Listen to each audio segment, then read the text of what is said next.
Right. So good morning and welcome to the RIAC Learning Series. My name is Vanessa Brewer. I am the Regional Interagency Council Program Administrator. I'm also known as RIAC.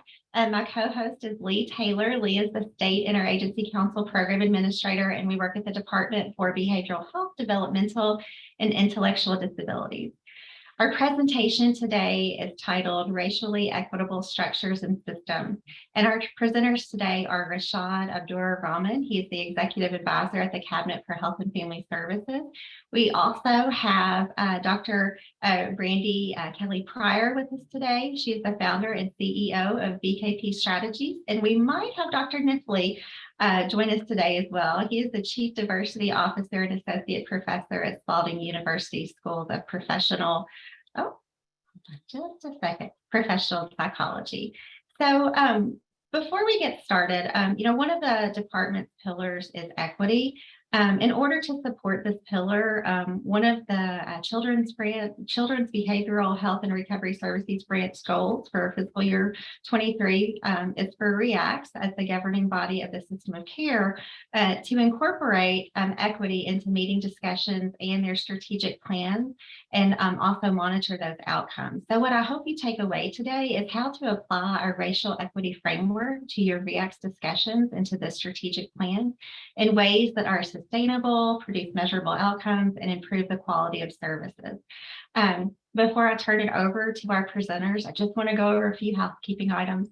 If you haven't already, please mute your mics. However, feel free to unmute during the session as needed to add to the conversation. I did speak with our presenters before everybody came onto the meeting this morning, and they do hope that this is more like a conversation, and this is for you. So please ask questions if you'd like. If you feel more comfortable putting those questions or comments in chat, Lee and I are going to be monitoring that chat box, so you do what you feel comfortable with. Also, the workshop is going to be recorded and posted on the RIAC's YouTube channel, and we'll put that link in the chat box towards the end of the session. As a reminder, a session evaluation link will be posted at the end of the session, and we'll put that in chat. So please take a moment to fill that out at that time. And as always, certificates of attendance are available upon request. You can email me if you'd like to have one of those, and I'll put my email in the chat box as well.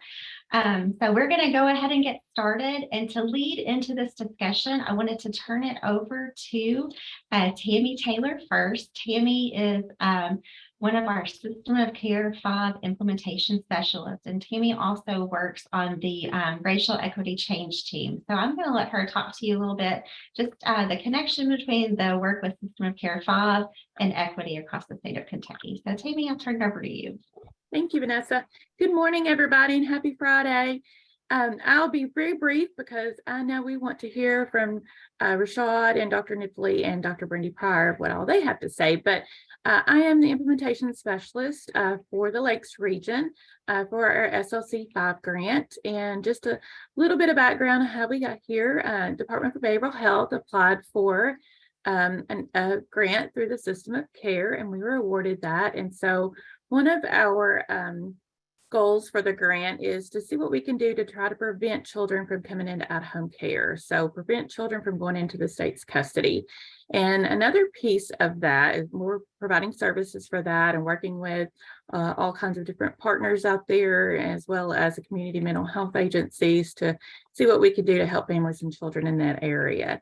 And another piece of the grant that I'm working on with my co-chair Leslie Hughes, who's on here today, is we have developed a racial equity change team.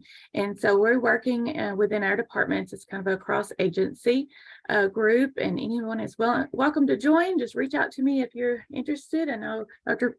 Brandy Pryor has been on there. Brandy Kelly Pryor, I got your name mixed up, and been very helpful with us in our group. But one of the things that we have talked about is, as far as RIACs, is I know that Vanessa and them had done a survey a while back, and one of the things that a lot of the RIAC members said was, I don't feel like I'm really putting racial equity into our planning and our seeing what services are needed in our community. And I don't think it was intentional. It was just, that's something that we don't think about. We want to serve families, and we don't think about there are some racial equity concerns out there, and how do we look at racial equity through our own lens, and so that's why we wanted to invite. I know during the group, that's one of the sessions that they had talked about, like, what do we want to talk about with one of our series, and that was one of the things that everybody came up with. We want to talk about how we can help RIACs to develop, to integrate racial equity into their action planning. And so that's why we wanted to invite Dr. Kniffley and Dr. Pryor and Rashaad to come to our meeting and hopefully give us some tools to integrate that into our action planning, and not just for RIACs, but any community partners out there in your agency. So with that, I will turn it over to our presenters and let you guys give us all of your great wisdom. And whoever wants to start first, go right ahead.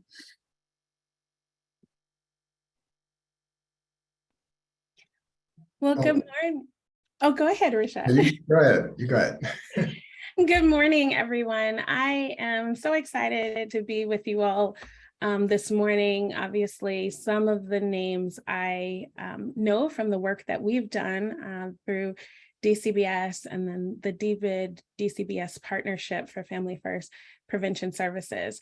I will just take this opportunity to introduce myself, and then we can come back to talk a little bit about what that work has been. And we really, as has been shared before by Vanessa and Tammy, we want to be able to give you all tools in terms of where we've been doing our work, but really have conversation and questions from you all about where do you see some of the difficulties and the pain points in doing racial equity work in the way that you've been doing it.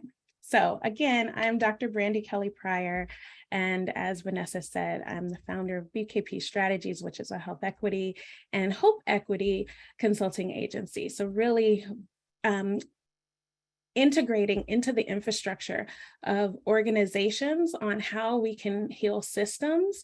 And through healing those systems, we're able to heal the people within them. We know that a lot of the work that we do has been focused on individuals and individual behaviors. And oftentimes in the work of health equity, we say people are making the choices that they have. So how do we start to shift those choices? And how do we create more racially equitable communities? And when we have greater racially equitable communities, we have healthier communities as well, because it is our belief that racial equity is a critical component of having longer life expectancy, but also healthier communities as a whole. So really glad to be here, and I'll turn it back over to Rashaad. Morning, everybody. Thank you so much for the invitation to join you all today and to have some conversation with you. To Dr. Kelly Pryor's point, I think some discussion is always nicer than sort of being a floating head and just kind of talking at a group. And I really appreciate the emphasis, Vanessa and Tammy, on what does this look like in practice. I think that sometimes we talk a lot about equity in the abstract, but we don't talk enough about equity as it relates to our strategy. How are we putting this into work, into action, so that we can shift outcomes? And so I want to talk a little bit about how the Cabinet for Health and Family Services is doing that. How have we, and as you all know, the Cabinet for Health and Family Services is a very large organization. We have, 7,500 staff across the state in every county in the state. We have an operating budget of around $19 billion. We include Medicaid, behavioral health, child welfare, all of these organizations that are really critical to services for individuals and families and communities. And so it was really important for us to have a strategy where we can very clearly and tangibly implement a racial equity approach. So I'm a visual person, so I just got a couple of visuals for you all that I'm hopeful can be helpful just to sort of really understand how we are moving the work forward here at the cabinet. So the first thing, and I really appreciate Dr. Kelly Pryor starting us in a place where we can think about systems and structures. So we could consider organizations as existing on a spectrum, and that spectrum could go or could extend anywhere between an organization that is exclusive all the way to an organization that is racially equitable.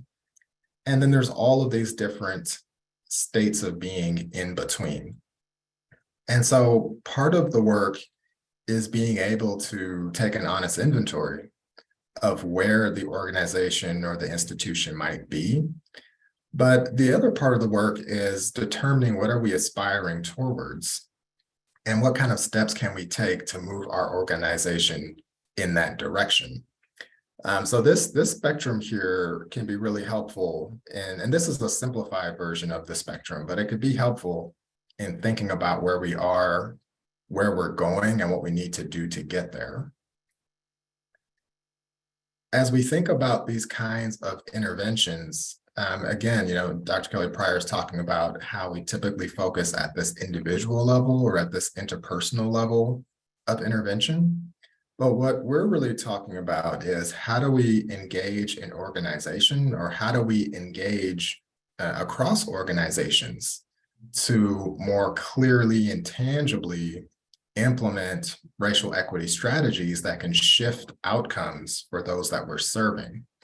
And that requires a different approach. It requires a framework that takes into account what our organizations are and what good organizational change development looks like. So we're using an approach here at the cabinet. We talk about organizational change development and approaches. We're using an approach from the Government Alliance on Race and Equity that really gives us a few buckets to think about here. And I'm just going to talk about these three: normalizing, organizing, and operationalizing. And evaluation is important, but I just want to focus the conversation on these first three for the purposes of today. And that, normalizing allows us to have some shared language. It allows us to raise awareness. And it also puts us in a position for leadership to really articulate why this work is important, why it matters, and why it is a key strategy for the organization. It isn't simply something that is separate or additional or an add-on, but it's really central to what the organization does, who the organization is, and how you do what you do.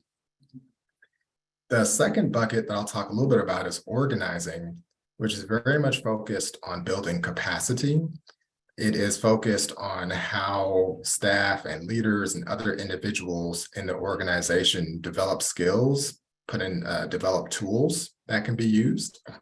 And, as Tammy mentioned, putting in place a change team, well, that's a big part of building infrastructure within the organization so that you have capacity. And that capacity allows you, one, to be sustainable, but two, it allows you to set really meaningful goals and make progress towards those goals, which leads us to this third bucket of operationalizing, which focuses on the usage of those tools, but also the kind of goals that an organization is setting to reduce racial inequities. So that sounds great, but then there's questions about how do you do that? So there's a couple of things that you can think about, or a couple of actions that you can think about as it relates to each of these areas. And I'll just sort of name some of those very explicitly, but then, again, would be really interested in any conversation or questions folks have about this. So one, when we think about normalizing, there are a number of activities or actions that you can take to contribute to normalizing. And, normalizing in many ways is an opportunity to demystify what it means to talk about race and racism and racial equity. We can make it okay to have those conversations. So part of that is the way leadership is communicated. So how are executive leaders putting together emails or communicating via newsletters or staff meetings and modeling that it is at least okay to talk about racial equity?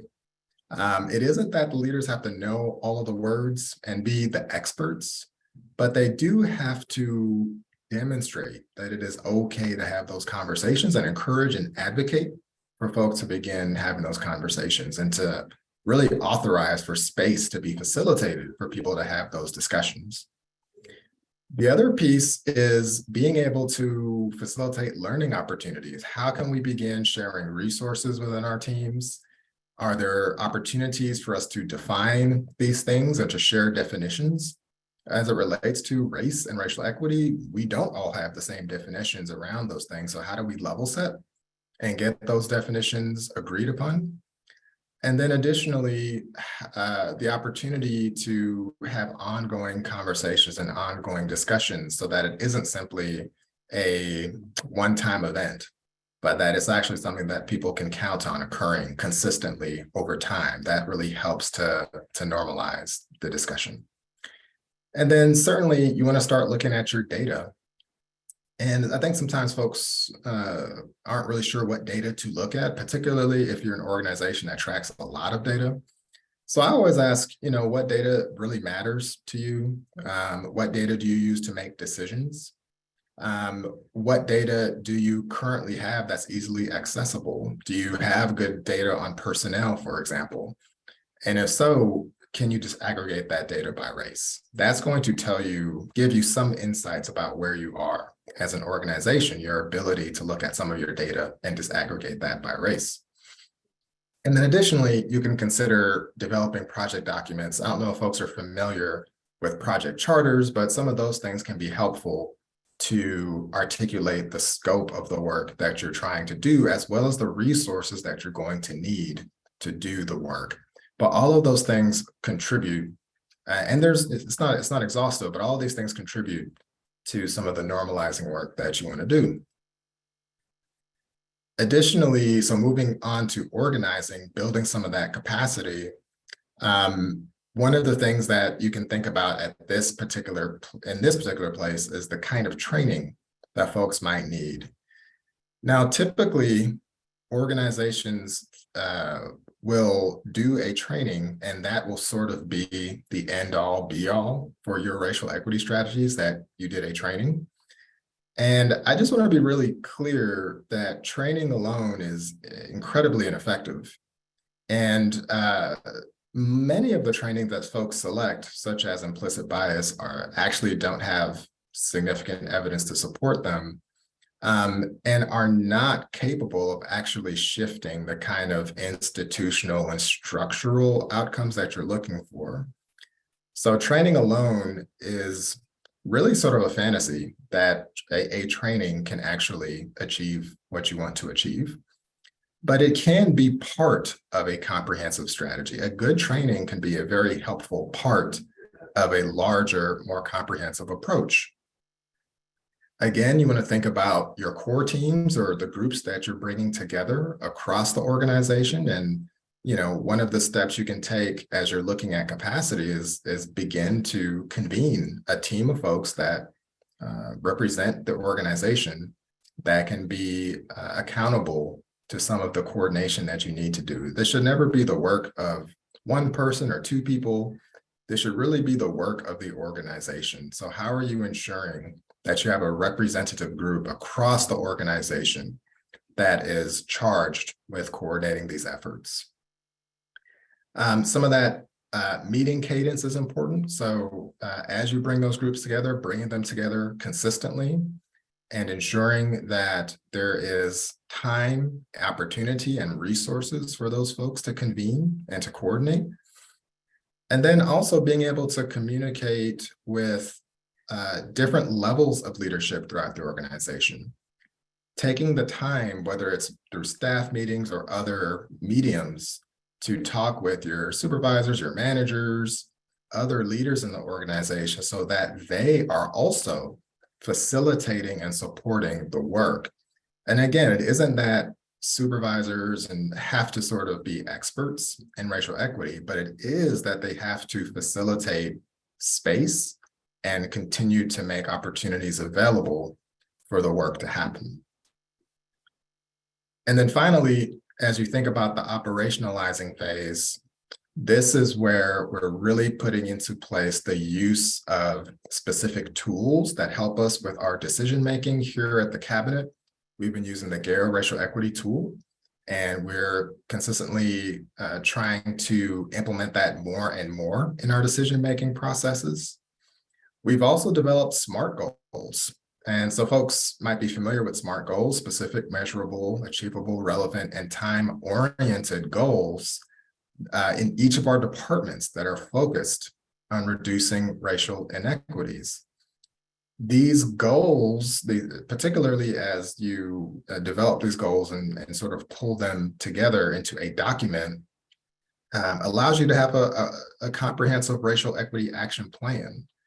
And so that plan serves as an articulated document that describes in detail the work that you are doing to address racial inequities in your organization, as well as who is doing that work and who's accountable for that work. And part of that accountability is regularly reporting on progress. So how is the team also communicating to leadership and to other stakeholders regularly the kind of progress you're making as it relates to your racial equity goals? So I'm going to stop there and certainly make space for Dr. Kniffley to share, but just wanted to give a little bit of insight around the strategy we're using here at the cabinet.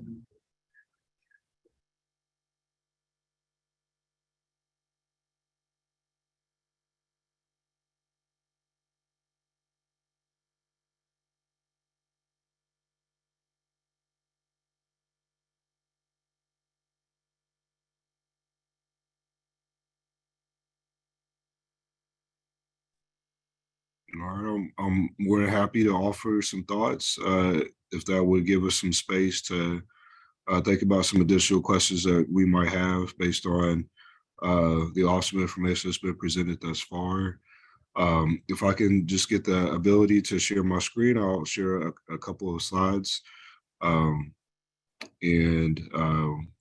we'll just take up a brief period of time so we can continue the conversation. So Rashaad did such a great job talking about some of the specifics connected to the great work that's being done in the state. I'm going to take a more kind of generalist perspective to offer a couple of thoughts in that space. And then we'll pause so we can continue our discussion. But thank you also so much for having me here and for allowing me to be part of our space today. And so my goal kind of here is to talk a little bit about what does it look like to evaluate organizational racial equity. Just a little bit about myself. Some of this has already kind of been mentioned. Chief Diversity Officer here at Spalding, Associate Professor in the School of Professional Psychology.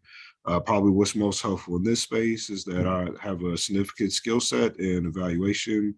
I've written several books on the topic and also provided a lot of support around DE&I efforts. Just to, I have this kid. Kids cost money. If you feel sorry for me and want to donate to his Empty Pockets Foundation, you're more than welcome to do that through a couple of the books that I have listed here. Won a couple awards for just different things.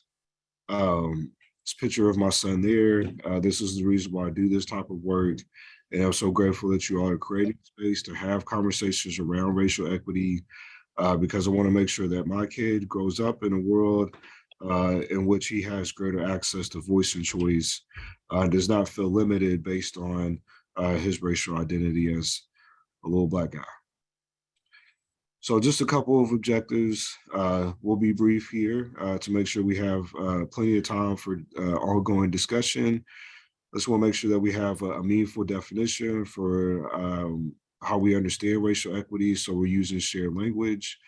I want to explore what are some potential benchmarks for thinking about our organization as racially equitable. And then also just discuss what the process for racial equity assessment might look like within an organizational setting.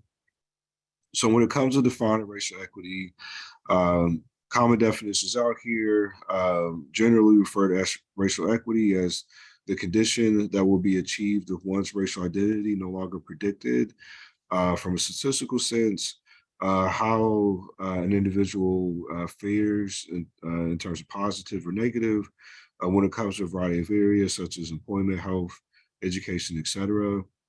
When we think specifically about this idea of organizational racial equity, this refers to the condition that will be achieved if one's racial identity no longer predicted how one fares from an organizational standpoint when it comes to hiring practices, promotion, discipline, performance evaluation, and other forms of policy implementation. And just really want to kind of highlight that words, because it's important for us to think about when it comes to this idea of racial equity. I have a video here because, I'm a teacher and we strongly multimodal instruction, but we'll just put that in the chat to make sure that we have space for our conversation. The video talks about some of the challenges folks face in engaging in a racial equity perspective because of white fear and white backlash. And the presenter does a really good job of talking about why that is and what we can do about it. And so these are some barriers that contribute to some of the challenges that we might face within our organizations to engage in a racially equitable perspective. We may have limited understanding of equity versus equality, as shown in the graphic over here. We may have challenges when it comes to institutional incongruence. And so we say one thing in terms of our mission, vision, and values, but our actual kind of like day-to-day doesn't support that. And so we say that we're supporting racial equity, but we have poor representation. We over-discipline our folks of color. We underpay our folks of color. We don't promote our folks of color, et cetera. And so there's institutional incongruence that happens. Sometimes we have good intentions, but there's bad impact in regards to some of the policies that we put in place because they do not have mechanisms of accountability around them, which kind of highlights the next piece here, which is an absence of theory. There are several theories, as Rashaad just mentioned there, that really support the work that we're doing when it comes to racial equity. And so there's no reason either A, to reinvent the wheel, or B, just to do things kind of at random, because there are evidence-based approaches out there when it comes to creating a more equitable organization from a racial perspective. Additionally, there's this idea of accountability mechanisms. And so what assessments, tools, et cetera, are at various points of your evaluation process to make sure that you are aligned with your mission, vision, and values, that you've gotten feedback from multiple stakeholders within your organization, and that a feedback loop has been created where feedback is received, something is done about it, and then things are reevaluated again. Taking a more kind of transactional approach versus a more transformative approach. And so transactional is kind of focused on the here and now. It's focused on addressing a single issue in a single space. Transformative is all about spreading change throughout an organization, rooted in collaboration and assessment and effective evaluation. Kind of one of my faves here is to talk about how unresolved organizational racial trauma can lead to a barrier for racial equity. And so there's this unspoken narrative within the organization where folks have been harmed, persons of color have been harmed, and that narrative is passed down through the generations of employees. If we think about what that might look like from an organizational standpoint, that is isolation, that's hypervigilance for the organization, that's being reactive rather than proactive, all challenges in those areas. And so these are a couple of barriers for us to make sure that we're mindful of when we're trying to engage in this racial equity work. So questions to ask yourself when it comes to, am I engaging in a meaningful racial equity perspective? So does your organization frequently communicate its commitment to DE&I efforts and employ representative numbers of BIPOC individuals and significant staff and administrator roles that is also consistent with either local and/or national statistics? Can your employees identify long-term, rigorously executed efforts to recruit, hire, and retain BIPOC individuals? Does your organization have a dynamic? Dynamic here, I'm referring to as a fluid, active plan, not something that is sitting on a shelf, that is easily accessed and communicated by your employees. So if I was to go into your space and was asked what is your mission, vision, and values, would everybody from your entry-level employee all the way up to your leadership be able to communicate the same plan and mission, vision, and values? Does your organization have a mechanism for providing feedback regarding racial equity efforts that has a feedback loop connected to it? So from offering of feedback to implementation of feedback, there's a clear, understandable process that everybody can access. Does your organization have smart racial equity goals, as Rashaad had mentioned before, that are easily accessed and communicated by your employees? And does your organization engage in consistent DEI training that highlights the different needs of both white and BIPOC individuals?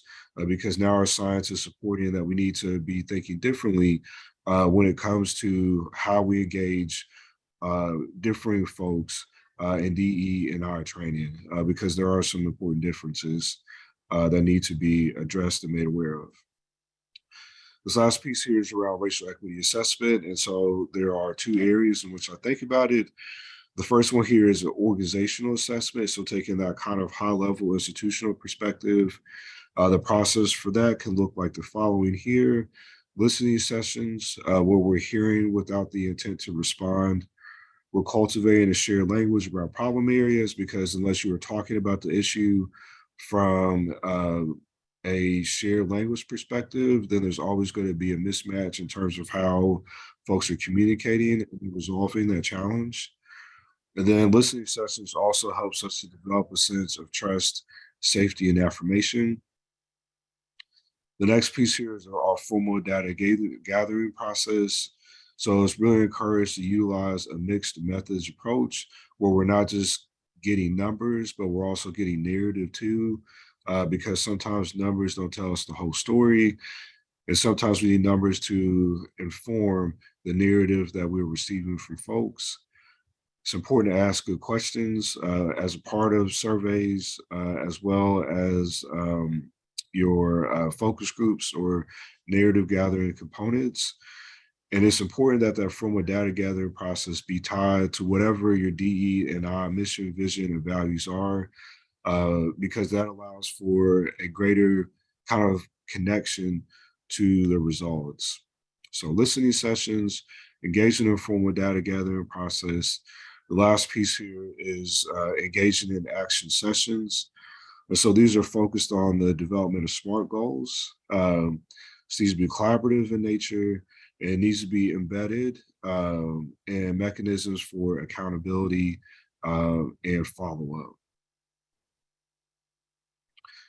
Last piece here is about individual assessment. And so creating tools or utilizing currently existing tools that assess the following areas: awareness of diverse ethnic, racial, and racial identities and experiences, assessing the individual's ability to acknowledge and address racial justice, as well as acknowledging and addressing issues related to xenophobia, and then assessing the individual's perception of having agency, voice, and power within the organization. So just to kind of summarize here, there are 3 areas for us to reflect on when it comes to racial equity assessment. We need to make sure that we have a shared definition that is rooted in policy implementation and its impact. We need to be engaging in a shared understanding of some common benchmarks for what makes a racially equitable organization when it comes to communication, accessibility, accountability, and being theory-driven. And then we need to engage in a meaningful racial equity assessment process that occurs both at the organizational level as well as the individual level. Here's my contact information, a QR code that will take you to my website where you can learn a little bit more about the different work that I do in this space of DEI training and evaluation. And we'll be happy to help and be supportive to you there. So just want to offer a very quick presentation. I'm happy to share these slides with you as you need them. And I'm open to any conversation you would like to have.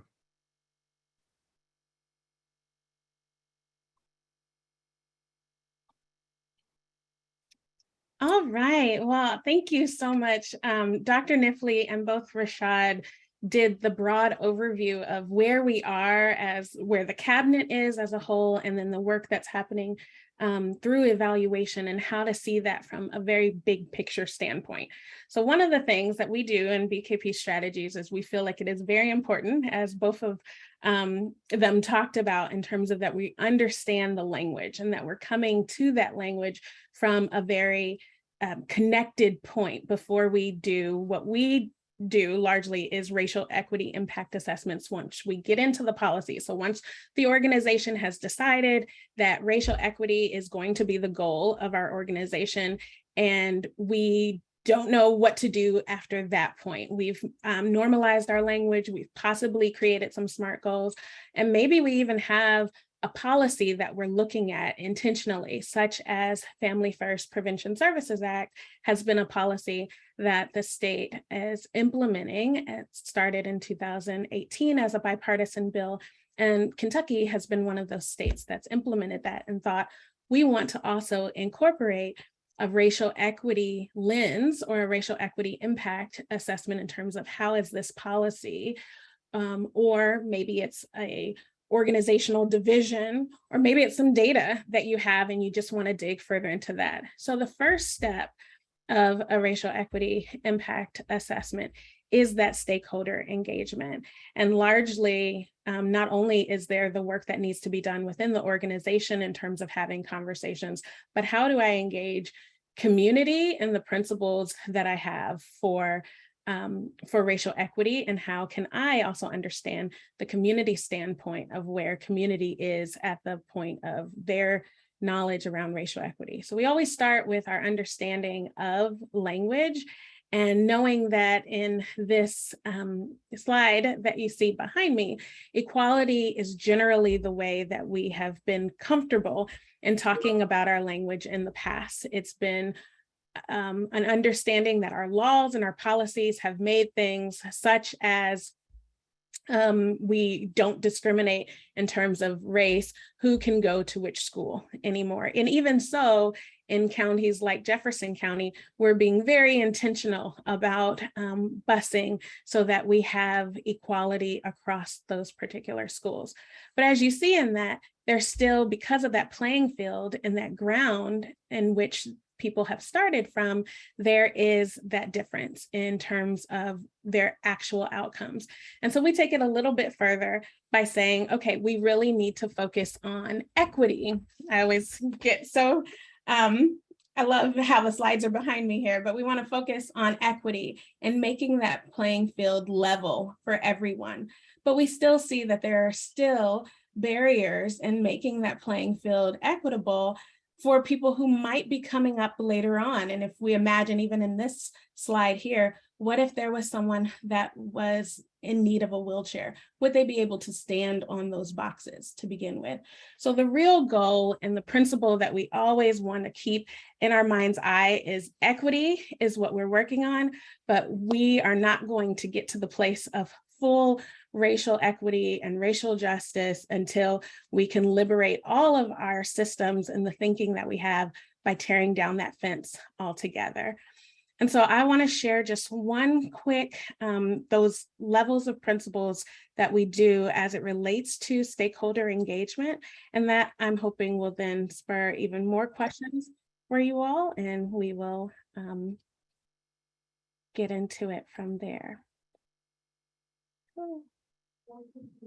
There is one question in the chat from Linda about how do we get to normalizing? And I'm sorry, Dr. Pryor, were you gonna say a little bit more about the slide? No, is my screen sharing Yes. about the health equity principles? Uh-huh.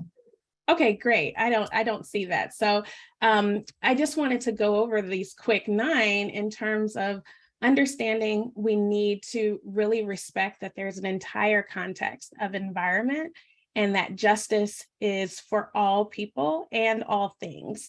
And so in terms of normalizing that conversation, Linda, it really starts with having that lived experience of all of the people who you make a part of your context group, your teams. One of the things I wanted to ask for you all to put in the chat is, what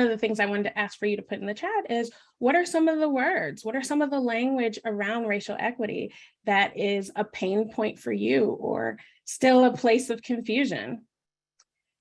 Recognizing that it is a shared responsibility. We're not all going to have that same understanding around that normalized language or even how we organize this, but that it is a shared responsibility and we have to distribute it among all of us. We want to support and mobilize the ways in which we do this work. And that Rashaad talked a lot about breaking down that data through disaggregating the data and understanding where the confusion might be. But one of the things that we have to do that we talk a lot about, and I'll just end with this one, are those root causes. So if we think at the very high level, we're trying to find a system or a place in which we can enter our conversation around racial equity. Asking ourselves questions multiple times, I often talk about it as 5 whys, like a toddler. If we ask ourselves those questions multiple times, then we can start to get to a place of where is everyone's starting point and how do they understand the problem to begin with for the first place. So I will leave us there so we can have even more time for questions, but oftentimes it really is making sure that you have a very diverse and open team so that they can share their lived experiences and that no one is bringing too much power to the table in terms of there is not a conversation beyond their place of normalization.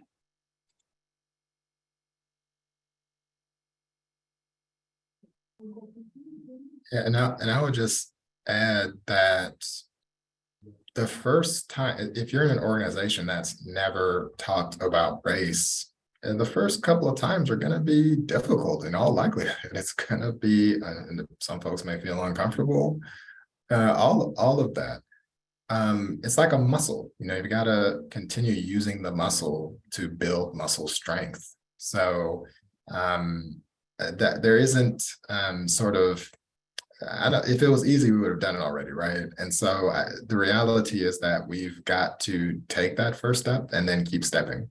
And as we do that, I think normalizing, we normalize normalizing, right? So it's just, for me, it's really a question of building momentum.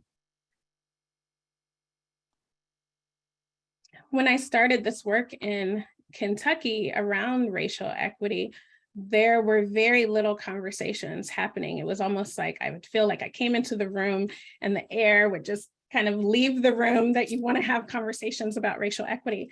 And that was in 2015. And so to see how slowly building those blocks, building that muscle that Rashaad is talking about, and unfortunately, crisis moments that we have had, utilizing those crises moments, whether they've been in other states, as we saw in 2016, that was happening in Texas, as well as in Wisconsin, when we started to really have these deeper level conversations, then you start to build that muscle among people who generally were not comfortable having a conversation about equity. And now I would say in 2022, we are seeing many more people have a conversation about justice and liberation that we probably would not have seen at all in 2015. So it generally starts with having that hard conversation when you start it, and then also digging deep inside of yourself, saying, what makes me feel uncomfortable? And how can I start to grapple with those feelings of discomfort?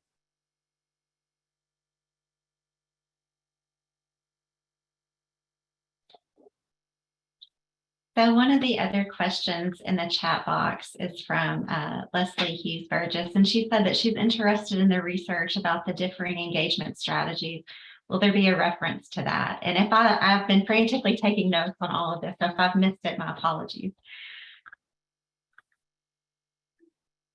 Leslie, I wonder if you can specify what you meant by, I was curious about that, the engagement strategies. Yeah, I was referencing what Dr. Kniffley said in his presentation about having different engagement strategies, I think, for white individuals and people of color. Dr. Kniffley, do you know what I'm referencing from your presentation? Sure, absolutely. Okay. I apologize. My computer said it's tired because it's been working real hard this week and just gave out. And so I had to restart. Dr. Kelly Pryor there, I apologize if I missed something from your presentation. So what the science is telling us now is that there are actually two approaches that we need to be taking when it comes to DE&I training with folks of color versus white individuals. Our traditional diversity training focuses on what is known as prejudice reduction. So it's a prejudice reduction model, which means that we bring privileged people into spaces with oppressed individuals. Those privileged people say, wow, those oppressed folks are human beings. I then empathize with their struggle and then decide that I will do something differently based on that. I mean, that's just kind of like of course, there's more to it, but that's a kind of Cliff Notes version. The challenge with prejudice reduction for oppressed individuals is that they might leave that space seeing that those folks have developed empathy and then let their guard down around other folks who have perhaps not experienced the same level of empathy, which leaves them open to greater harm from microaggression, stereotyping, discrimination, et cetera, from other folks. The other challenge that it contributes to is that it constantly puts oppressed folks on display where they are the reference point, the contact point that allows for the learning to happen for more privileged folks, which constantly creates a space of emotional labor and burden for those oppressed individuals to tell their story, share their narrative, to create spaces of empathy for more privileged individuals. That's what our typical prejudice reduction training looks like. It does have significant benefit for our more privileged folks, but it comes at a great cost for our more oppressed individuals. And so the other model is known as collective action. What collective action does is it's centered on the experience of oppressed individuals. It focuses on a couple of things: empowerment, affirmation, and action. Empowerment, affirmation, and action. And so folks leave those spaces with a couple of ideals in mind. First, saying it's the system, not me. So I'm not the cause of everything that's going on here. It's the system that was created, that has created the challenges for me. And so that leads to a space of affirmation. The next piece around that is empowerment. Because the system is a system, that means that all systems can be dismantled because all structures can be dismantled. So I feel empowered to do something about that, either through my own individual work or through actions in collaboration with others, which then leads us into the action piece. And so supporting folks and thinking about what would it look like for you to contribute in your own way to what that action might look like. Does that look like engaging your governmental organizations? Does it look like doing your own kind of like justice efforts? What could be as simple as saying, what are you doing to engage in your own meaningful self-care? Our Lord has this quote that says that self-care is a revolutionary act. And so just teaching Black and brown folks how to take care of themselves better and intentionally can be the greatest collective action that we can do. So prejudice reduction, collective action are kind of the two models that folks are really looking into right now. Thank you. That was a very helpful summary. So I'll just take it upon myself to do the rest of the work. Thank you, Dr. Kniffley. Yeah, thank you. So one of the other things mentioned in chat by Derek Cheney was that, as we once talked about before with Dr. Pryor, we need to start within our school system and the form of play for our students and make our school systems equal and equity focused. So that's a great comment, and I'm interested to hear what you guys have in mind about how we can work with our school systems to do that. Yeah, thank you for referencing that. So that was coming from some of the work that we're doing right now in terms of looking at the Family First and how providers and stakeholders are engaging around the state. And when we're really thinking about hopeful action, if you can see in this justice model back here, those who are most oppressed, represented right there by the yellow individual who's in the yellow there, they are, as Dr. Kniffley was just talking about, they're able to enjoy, they're able to still take part in watching the game, while those who are in positions of power are doing the dismantling of the system. So when we think about, taking that down to maybe a base level of thinking about schools and play, oftentimes we might create even more restrictive structures for young people who have experienced systems of oppression, who are experiencing particular places in their educational system. If we take away some of those reins, and this comes from the HOPE model of psychology and information around youth development and social justice youth development, of allowing that exploration to happen. So play being much broader than just, do they have 30 minutes on the playground versus an hour on the playground, but really starting to take away some of those systems of oppression or adultism that might be happening towards young people, and both adultifying them as well as not giving them the voice enough to just explore their spaces. And so how do we start to think about exploration as a place of really dismantling systems of oppression and those who are in positions of power in an organization doing that deeper level work of dismantling those systems and allowing those to just have a freedom of space in mind who are most marginalized in those systems. Thank you. So, as I stated a minute ago, as our wonderful presenters have been talking, I've been over here frantically taking notes about just key things that I've heard when I think about our RIAC serving as the regional governing body of the system of care. And so one of the themes that I've heard through this discussion this morning is making sure that we have that understanding of, equity versus equality, and needing to understand the language, just those learning opportunities. And these are just like, I feel like, not that they're basic because they're not easy, but things that as a regional governing body of the system of care are things that we can definitely make space for when we come together in our regional monthly meetings. And it's just like Rashaad said, training alone, I mean, this is not going to do it, but it's a start. And I know that when we've met together with RIACs and the survey that was provided this summer, when we had our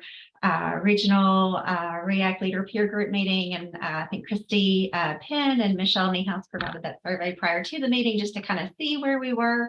with how that looked across the state and our strategic planning and our regional care efforts. And then when we got together again in September, we identified that there was still additional support that was needed to be able to incorporate these discussions into our RIAC discussions and strategic planning. So I'm wondering if this is a starting point for us, just making sure that as we're working with the child and family serving agencies that are mandated to serve on our RIACs, if we're having those discussions, if we're making space. I know that Rashaad had mentioned under organized that we can be in a core team to lead the work. So I'm thinking, within our RIACs, I know that we have subcommittee meetings that we put different members of the RIAC in charge of to further the work. And, one of the things that popped in my mind while Rashaad was talking about this is maybe how we can implement a subcommittee within our RIACs to be able to make sure that the data that we're looking at and the conversations that we're having incorporate this into the work that we're doing. So that's just one idea. But I know we've got some RIACs on here with us today. We've got some RIAC leaders and some RIAC members. So I'm interested to see what you guys feel like would be a good way to ensure that this conversation is happening and that this work is happening and that people feel comfortable within this space having these conversations. Vanessa, this is Donnie Ray. Can I just talk here Absolutely. briefly? Sure. First of all, thank you for this brilliant information and presentation. Not just today, everything that I've seen you guys do in the past few months. I am in a very rural area. In fact, a 0.03 African American in my county. I can't go out and just start talking to people that are not there. I have a biracial son, and I'm a member of the law enforcement. I'm a deputy in this county. So I'm just not a white guy sitting here at this desk. I'm trying to find out how to involve the people that we need to be involved if we don't have the resources. And I'll hush and see what you say to that. Thank you very much. Yeah, thanks for the question, Donnie. So it sounds, I think I'm hearing maybe two parts of the question. So one is, what do you do when you live in a place where there's not a whole lot of diversity? So these ideas about, race and racism exist everywhere, right? Everywhere we go, people have beliefs or misunderstandings about race and racism. And so having those conversations, even in communities where there's not a great deal of diversity, still holds quite a bit of value, because at the end of the day, part of the question is how are we humanizing each other as much as possible. So I would encourage, there's some interesting research. I don't know if folks are familiar with the doll study, but if you YouTube it, I imagine you'll get what you need. But what the doll study illustrates is that very young children, as early as age 4, they're already formulating value based on skin color. And so what that tells us is that there's something happening in the environment that's communicating these racist ideas, and that's happening everywhere. And so being able to still have that dialogue is really, really critical and important. The other part is I hear you elevating a resource discussion. And I think part of the resource discussion then is, I think a lot about how leadership is creating. So like the role of leadership in my mind is to really authorize and resource the work that needs to happen.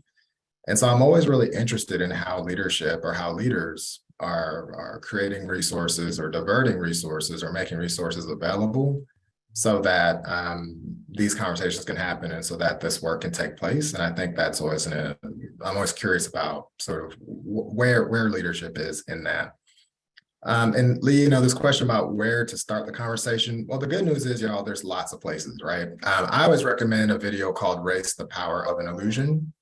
I'll put a link in the chat, but it's a phenomenal starting point for having the conversation because it really breaks down what is this thing that we think of as race, and it really illustrates how we're all kind of wrong, and that it's really not what we think it is. But that tends to be a pretty good place to start, I think. But again, there's lots of great places to start. Well, you're absolutely right. And the thing that we try to do is it starts at home, and it starts at home with everybody. If you're not taught the do's and the do nots and the right from wrong at home, it carries over into school and it carries over to work. And it's just, that's where we try to make a difference here. The biggest problem I see we have here, it is the haves and the have-nots. We have people in haulers and that have nothing. And then we have other folks that would appear to have everything and never help anybody else. And like I said, that's the problem that I see we have here. And I think we have to get on that level because it is across the board. It's not one place, or it's not one part of town, or it's not one race. It is across the board. It's just different, like you said.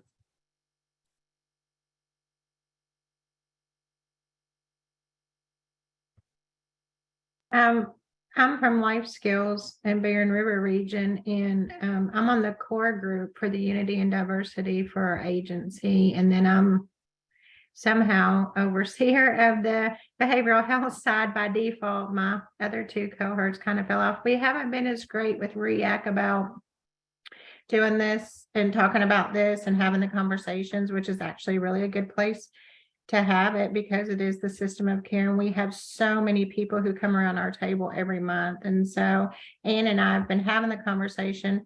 But one thing as the behavioral health group at our agency, we talked about is sometimes it's about having those conversations within and kind of educating within, sometimes before we can go out. So I will say we've used a lot of videos just to kind of get conversations going. We'll share a video and then we'll break up into groups, and small groups can have those conversations. And we do coffee chats as an agency where we bring people together and we just kind of have questions, and we're breaking it up this month into Rashaad knows Karen Garrity, so he might but she called it kind of like a speed dating, and it's during lunch, but we're going to break up into tables because we found that having those conversations happen more in smaller groups than bigger groups. And so we're going to have different tables, like maybe some questions that are asked and just kind of getting feedback from people in smaller groups. And then they'll have like 8 to 10 minutes and then the bell will ring and then they'll move to a different table and stuff. And so that's what we're trying to do as an agency. So trying to utilize some of that to get the conversation going. It RIAC. Now, Ann and I have been having that conversation. We just haven't gotten it off the ground yet.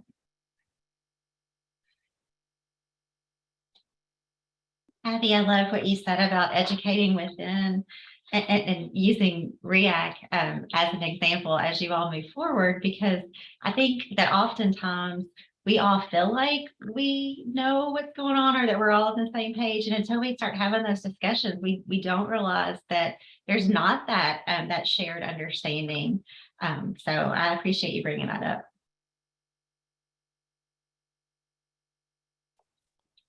I was just putting some resources in the chat for you all as well, just piggybacking on what Rashaad was talking about around the doll study that was done in the 50s, 40s, actually, by those two Black psychologists, the Clarks. But then also there's this book more recent around called Learning the First R. And so it really talks about even in spaces where there is that one, Donnie, I think that can be really helpful in terms of how those other white youth are learning that system of racial inequality and learning about racism even before they learn how to read and write, and how to separate. So I think even being in those counties where you all are, because we are Kentucky, and I know that is a challenge, there is a lot of racial equity work that needs to happen and should be happening, even in spaces where it is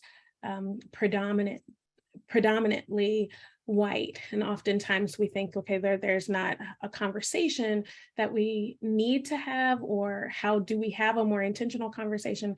But I think Shakti Butler's film too, about learning how racism is even working within systems where there is a majority of the same race as well, and how that is rooted in systems of power and economics, and that ripples out. And so we need, because of the policies that we are developing and integrating, we need those communities that have the 0.03s to be doing the deep work around developing their racial equity muscle, as Rashaad has talked about before, so that it is not kind of like, deer eyes in the headlights. Okay, my analogy, I was like, what is it? When your eyes are open, but you don't want to be caught off guard in terms of how are you starting to delve deep into those conversations.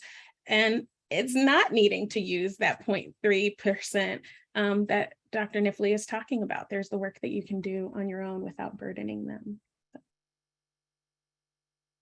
Can I just say one other thing about fear? And I think it's important to name it and just to articulate that fear is often one of the things that keeps us from acting. And so how do we just name that there's some fear, trepidation, reluctance that might be in place? And sometimes that first step is the biggest step, even if it's, a very simplistic, basic conversation.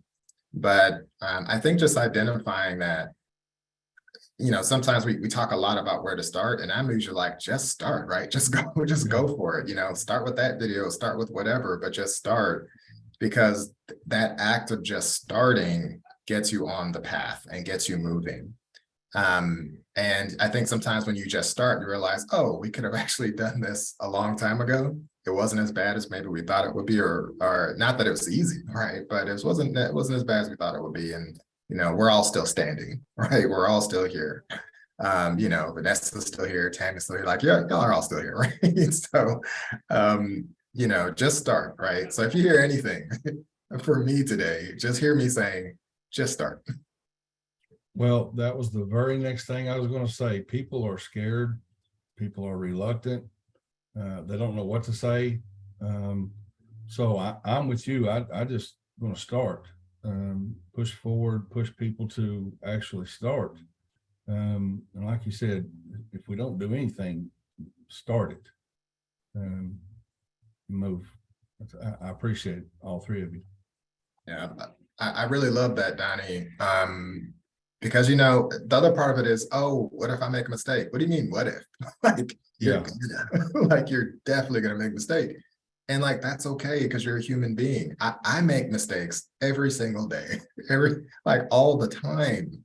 And like, that's cool. Like, how do we just learn from those and grow from those mistakes? Like, that's okay.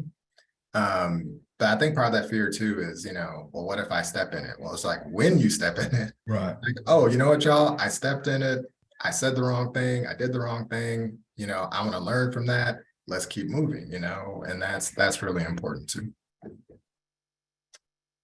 Thank you so Love much. that, Rashaad. That's great advice. One of the tools you talked about to maybe get started with RIAC is the GARE tool. Can you talk about that a little bit more, and maybe how RIACs can incorporate that into their decision making? Yeah, and I know Dr. Kelly Pryor is really familiar with these tools as well, and could probably illuminate where I miss. But I would just say that, I think as you look at decision-making processes, that what the GARE tool offers is a way to think very intentionally about racial equity in those decision-making processes. So if we are preparing to start a new program out of our agency, the GARE tool is going to offer several questions that you can ask yourself or ask the team, or the team can ask itself about that program, so that you're being very intentional about making sure that you're thinking about racial equity. And by the way, generally speaking, this is a great quality improvement strategy, because it's going to ask you questions that you should be asking anyway about how you're thinking about your programs and initiatives. So this isn't simply how are we thinking about equity. It's also how are we generally improving process across the board. There's this broad benefit when we think about these kinds of tools. So you're going to see all kinds of nice quality improvement outcomes as well. But it's just a nice framework to utilize as you're making decisions. It's flexible. It asks you to think about your data. It asks you to think about how have you engaged with community as part of your decision-making process. All good things to do. And you know, and again, it's not necessarily the end all be all, but it can be a really good part of your process. But I don't know, Dr. Pryor, would you add anything to that?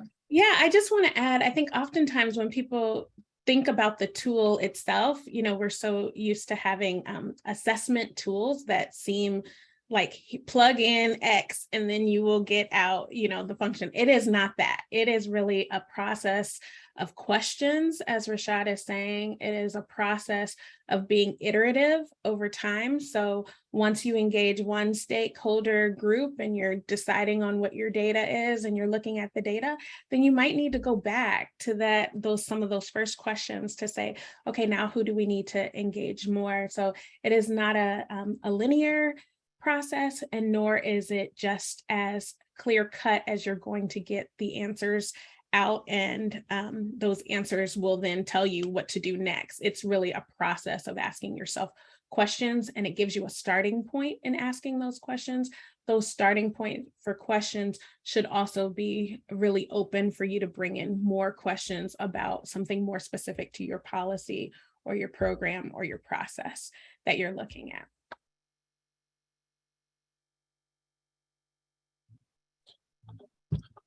I will say real quick that I played college football, so I am comfortable. I had black roommates. I slept with black men. I showered with black men.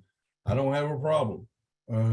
Like I said, I have a biracial son, but even then, it is very tough for me, especially because I don't know who I'm talking to. I don't know what they've experienced or what they haven't experienced or how they grew up.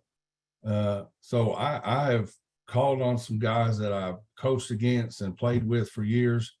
And we got about a 5-man group, and we talk about this kind of stuff all the time, at least once a month.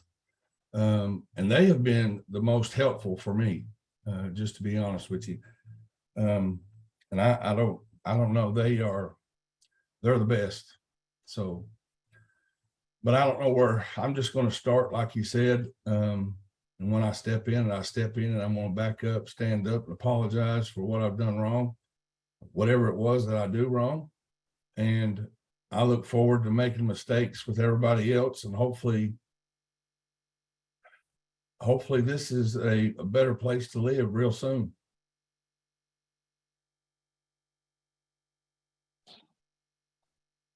Yeah, and Byron Stevenson's book, I think that is also a good resource that we should put in the chat.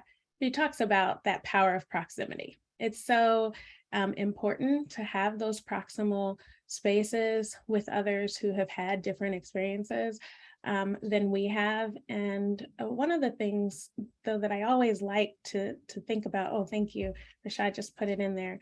But one of the things that I like to think about is how do we think in terms of, oftentimes, you know, if I'm asking someone about an experience that I don't have, someone who has even more marginalized experience than I might have, I want to know, well, when did you learn that thing, or when did you feel this way?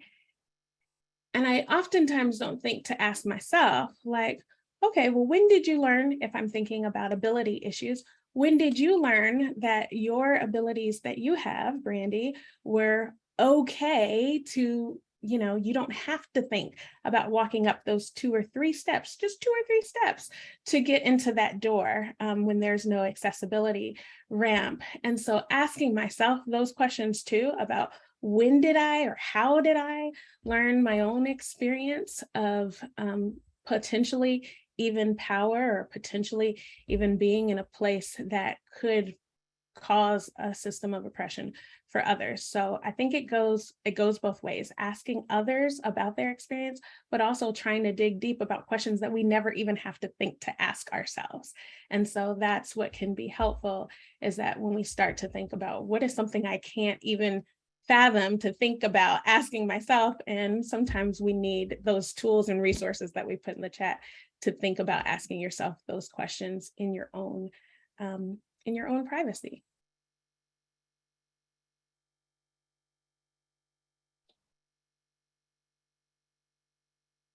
Right. So there are some great resources that have been listed in the chat box. And just like Lee said, I'll put an email together today and it will include every one of those resources. So you guys will have access to them. I'll also put the GARE tool. And I believe we've got a GARE tool user guide too that we provided. I think it was back this summer when Christy and Michelle provided the presentation at the RIAC leader peer group meeting, but we'll send that out again as well. Before we begin to wrap up, does anybody have any additional questions for our presenters today?